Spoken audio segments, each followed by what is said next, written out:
আল্লাহর হাবিব বলতেন, কেউ যদি হাত তুলে আল্লাহর কাছে দোয়া করে আর চায়, ওই হাত ফিরিয়ে দিতে আল্লাহর নাকি লজ্জা লাগে।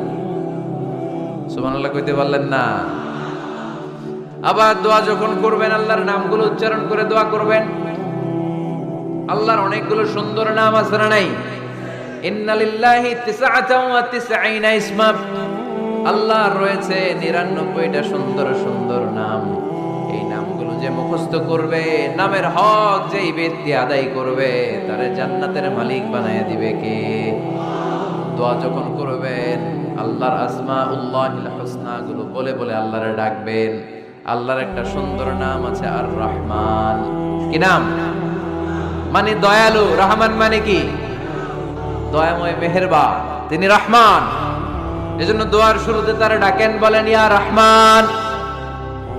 সবাই পড়েন ইয়া রহমান, ইয়া রহিম।